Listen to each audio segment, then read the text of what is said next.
The problem here is sort of the reflection again. It looks like this is where we're having a little bit more of the trouble with this personal statement.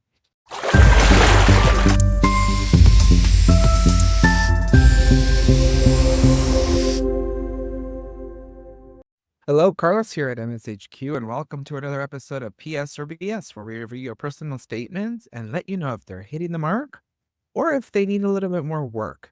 So let's jump right into it here. I'm going to share the personal statement. Let's start off, right? The story starts off with the story about a camp, talking about a story about a young boy here that's very important to this individual.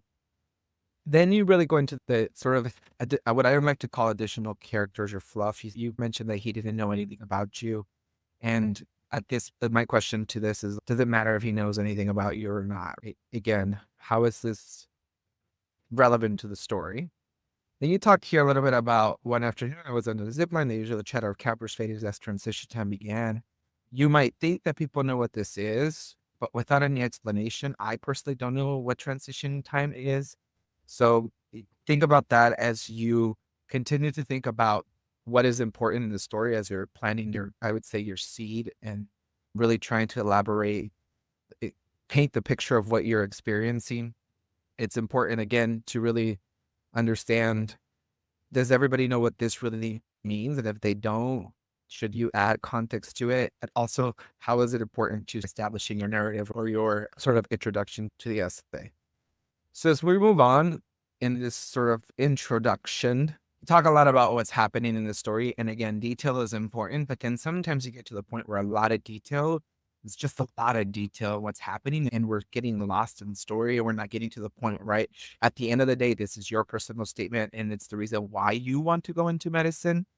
So maybe think about shortening it, because then you can use those characters elsewhere where they, I would say, could potentially matter in your personal statement and how people view this. So that's the introduction, really talking about this camp experience and getting to the point of what is happening.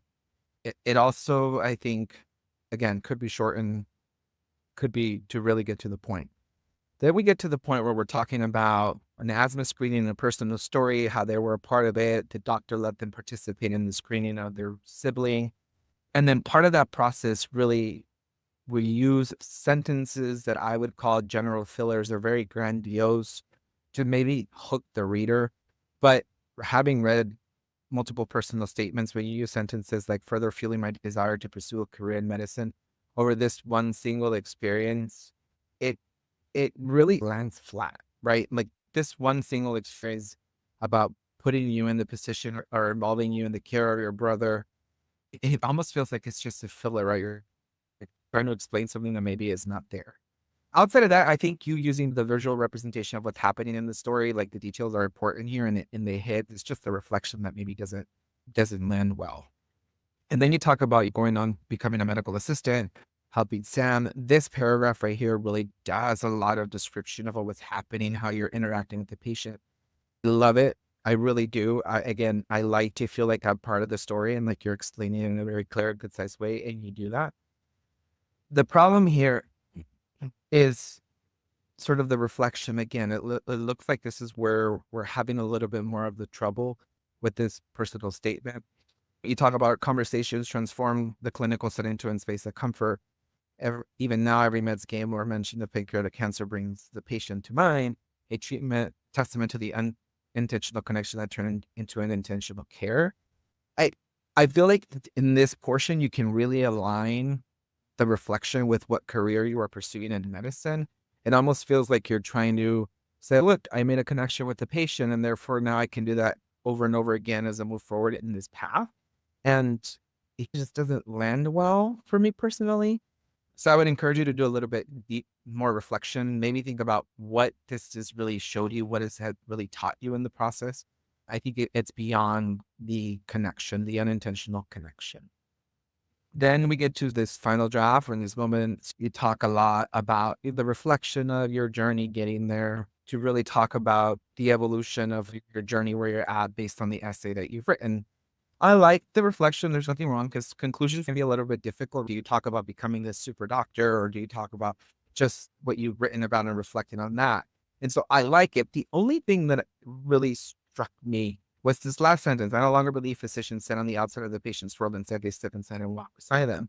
And my comment to this person that wrote this essay is, did you believe the opposite of that at some point in your journey to medicine?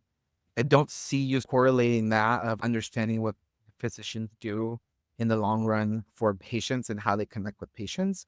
So I think the sentence here could potentially come off. I know for me, it came off like nowhere. And it's almost like if you were trying to explore this and you inserted this as a reflection again, right? One of those grandiose sentences or phrases to really bring the attention to the reader. Be honest, be you. I just feel like this doesn't fit here. And it also makes me think that you maybe believe something different about physicians, and maybe you discover something different in your journey towards becoming a doctor. So overall, I think it needs a little bit of work. I gave some comments here. The intro is very long, very detailed. You talk a lot about enjoying this camp. It's a near and dear experience to you. Think about it as the story having enough detail to paint the picture, but then it should focus on it. This as being your seed or your spark. Again, a lot of the issues with this personal statement where it stands right now is the reflection. Go beyond the surface. Don't go the route of just thinking this is what outcomes want to hear. Really think about what this experience meant to you and think about how this created momentum again towards your path in becoming a doctor. Remember, it's this personal statement is to show outcomes while you're pursuing this career. Think about what you want to convey to get the point across without feeling like the story is dragging on for a long time. And a lot of these clinical experiences have a lot of detail, and that's where the bulk is spent. Think about maybe shifting a little bit, enough detail again to get the point across, but then also including doing a lot more reflection. So again, this is quite not a personal statement yet. This is my sort of feedback to this individual. Hopefully they can find it useful and their next draft will be a lot better. So thank you again.